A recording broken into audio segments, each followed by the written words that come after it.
Listen, I know it's sunny out today, but I kind of just want to take a nap now.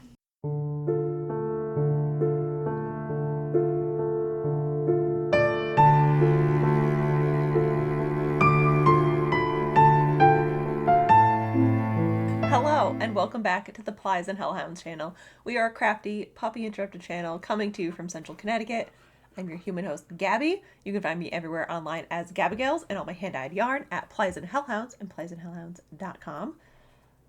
We do have a grumpy Audrey and a sassy little boy Iron here, our two corgis. So if you hear heavy breathing, that's them. This week's video is going to be a little bit different than what we usually do. Instead of like a project update, I am going to take you along with me while I get my 1923 Singer treadle machine working again. She turned 100 this year. I got her from a friend in a knit group who knew somebody who was getting rid of her, so now I have her, and she is one of those delightful treadle machines. She was made in Elizabethtown, New Jersey. There is a website, I will try to remember to link it, where you can put in the serial number of your old singers, and they will tell you when they were made and where they were made.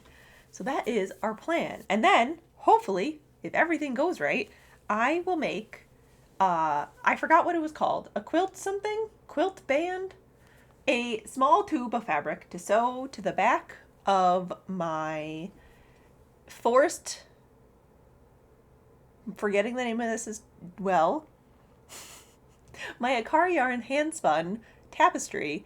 I want to sew a little tube to put on the back of it so I can hang this on my wall.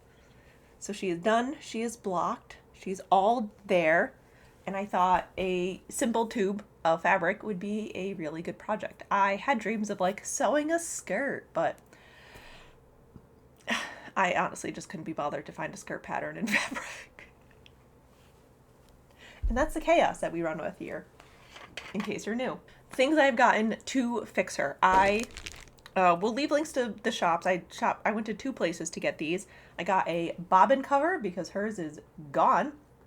I have not tested to see if this fits yet. This came in earlier last week.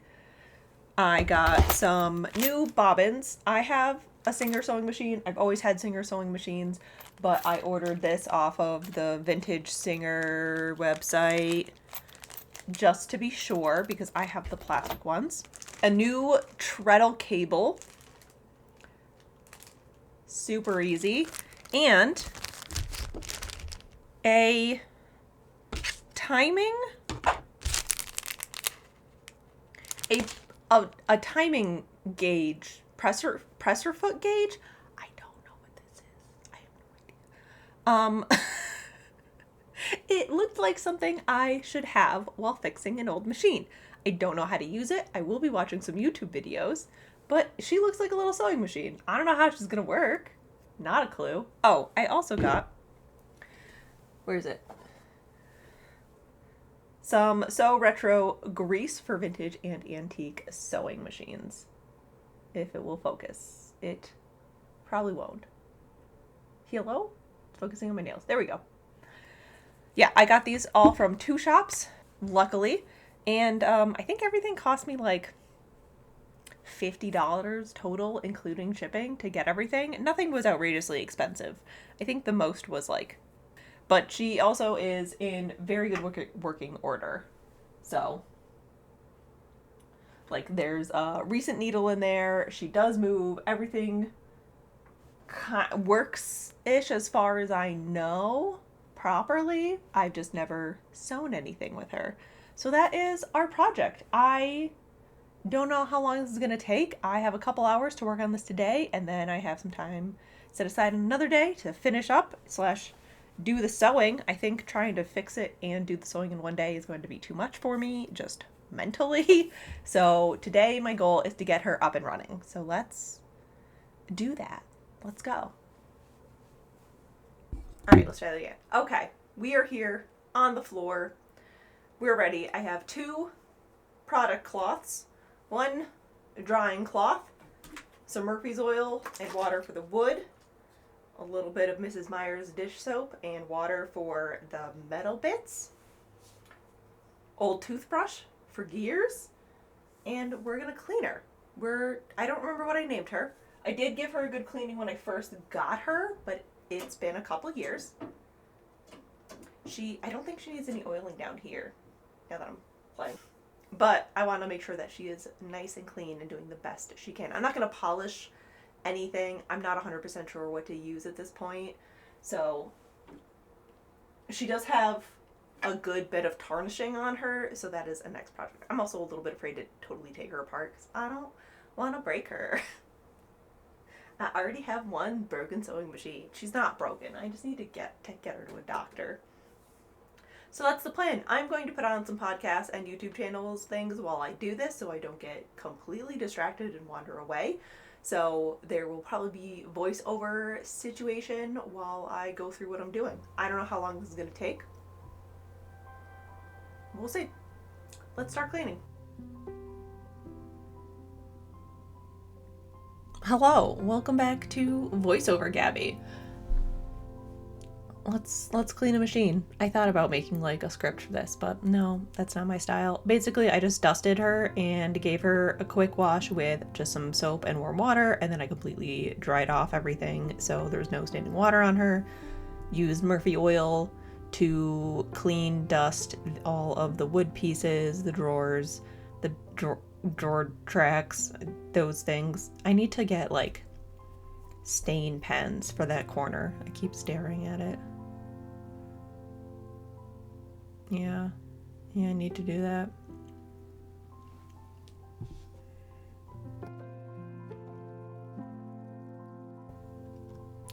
For the gears like on the machine, I just used a dry toothbrush and just kind of dusted them out. I know I should take this all apart and like really clean them, but I'm afraid I'm gonna break her. I also need to just get it and tighten her. Like this whole contraption is very wobbly and this is what you use to wind bobbins on, so I do need to go back and fix that, which you will see in a little bit.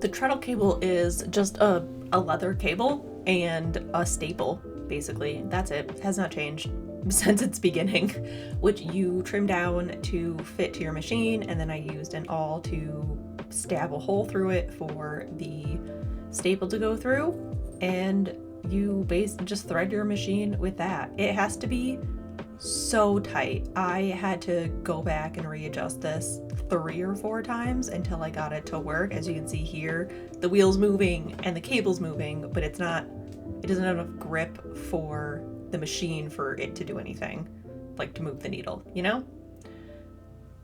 So that was a learning experience. And then we had to oil the bottom.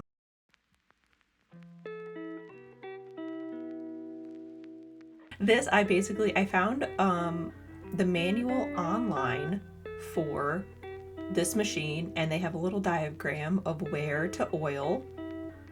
So that's what we did. I just followed that. I don't know if I got them all right, but I got a lot of parts that moved, and I think that's pretty good.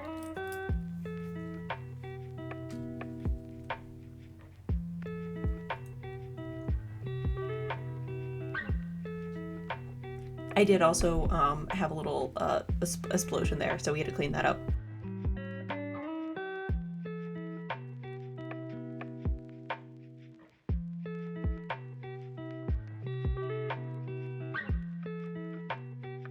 And then it's just practicing treadling, going in the same direction. It was super easy to just go from forward to backwards very suddenly with it. So it was a lot of practice after that. Lots of practice.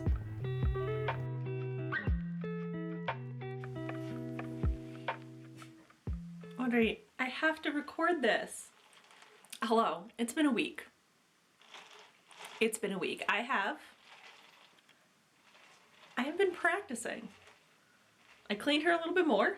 I still don't remember her name. And I did, in fact, learn how to wind a bobbin on her. So I am going to do that again today so I can show you guys because I'm very proud of myself. I don't know if I did any of it right.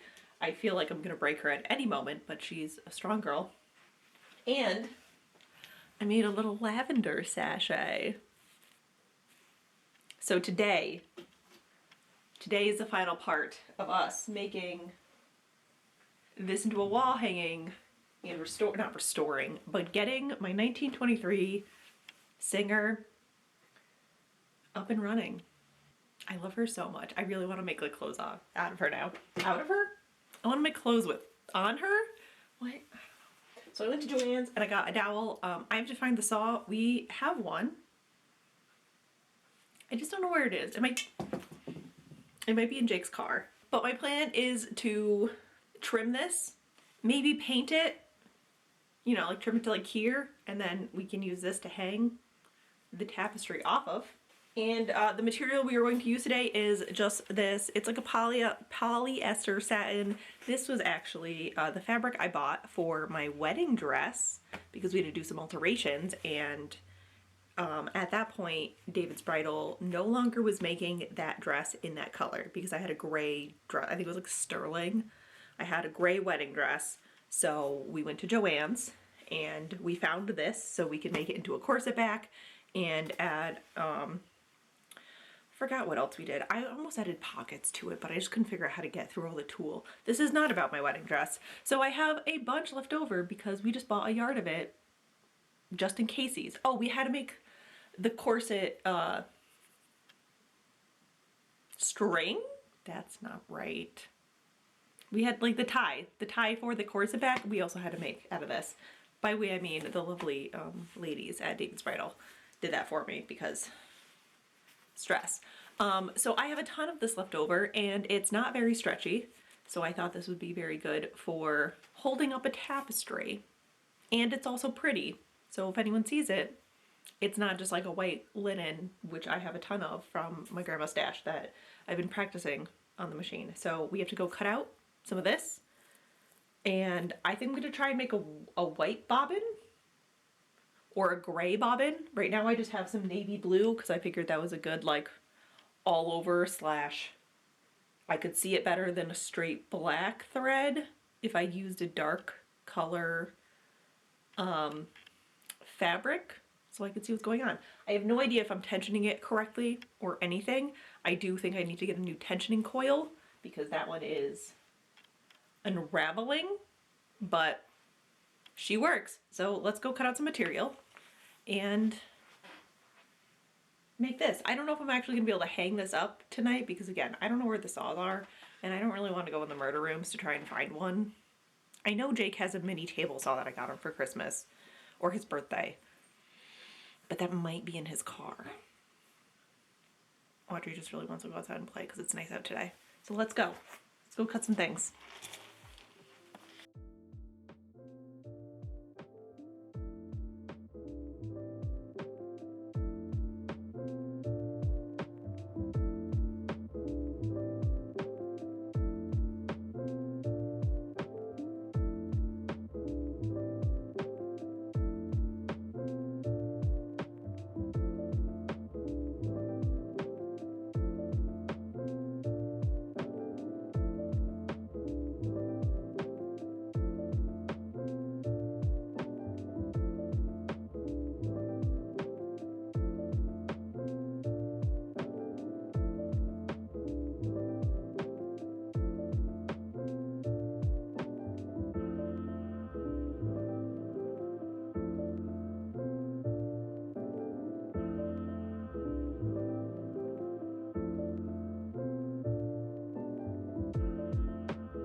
And with everything machine sewed, I'm going to hand stitch this on, and I will see you in the reveal.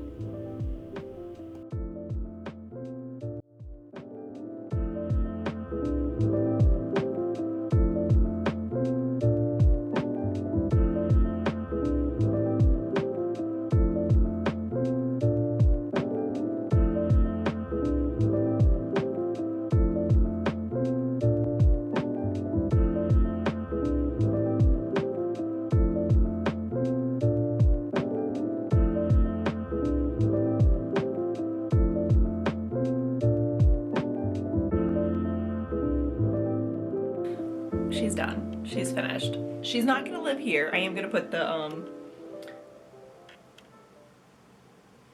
thing that I had here before. I don't know where she's gonna live, but she is finished.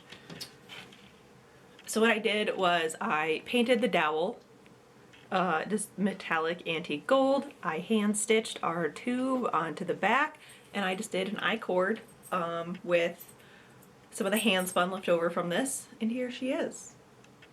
I love her. She's so cute. She's so witchy and handmade, and I love her. And yeah, I don't know where she's currently sitting on a very awkwardly placed, well, currently, before this, she's been living on a very awkwardly placed hook that is for stockings in our living room. So she like overlaps the doorway. It's not great, but I don't have any more command hooks, and I keep forgetting to get them when I go out. Sorry, the window's like taking up all the glasses. So here she is. I love her. Am I getting this Advent again for Christmas this year? Yes, I am doing Akara Fibers Advent again. So this is a possibility of a new tradition for me when I get her Advents, because I spin a heavy DK naturally. Like, this is just my go-to spinning. I love a 3-ply, so I'm sure if I did a 2-ply, it would become more of a fingering weight, but your girl loves a chain ply, and there's no denying that. So this, you know, I might just now have a little tapestry collection of my hand spun, which is amazing, and I love it. I do have some book updates for you. I bought, read, and finished The Foxglove King by Hannah Whitten. It is a love triangle of a dark, chaotic prince meets death magic girl meets one-eyed priest who is questioning everything now, and it was so good. So good. Like, the underground poison system, which is like their drugs, are poisonous flowers like foxglove and mandrake, and there's catacombs, there's necromancy magic, there's twists and turns and balls, and oh, it is so good. It was so good. I read this in like 3 days. It was delightful. It came out last Tuesday. There is, I think, a book 2 like up on Goodreads, but again, it came out last Tuesday, so it's gonna be a while until we get a second one. I need everyone to read this book. This was amazing. I loved it. I loved it so much. I started reading A Secret History of Witches. I'm about halfway through. I've been reading for 30 minutes in the morning and 30 minutes at night before I go to bed. And it's the story of the Orchid family, which were a Romani clan in France, and then kind of just like following a line of daughters throughout history. So we started in like 1840s in France, and then we moved to England, and then now they're in Wales, and now like I'm on the 4th daughter. I just started her chapter this morning, I think. This morning or last night, I don't remember. It's calm. There's no jump scares. You know, I like it. It's I feel like it's a lot like calmer than what I've been reading lately, but I'm enjoying it so much. So that is what I am working on. Again, I'm about halfway done with that. I don't know what I'm gonna read after that. I have Babbel lined up, but I know I need to get some Kindle books for when I go to Texas. I don't want to carry a bunch of books in my carry-on, so I'm gonna find a couple. I think I might re-up Kindle Unlimited for that week. That way I have everything on my Kindle and it's easier to travel with. So with that, I will let you go. Thank you so much for watching. If you like this video and want to see more like it, feel free to like and subscribe. We put out videos almost every Saturday. Thank you so much for supporting us here and in the shop and over on Patreon, and I will see you in the next one. Goodbye.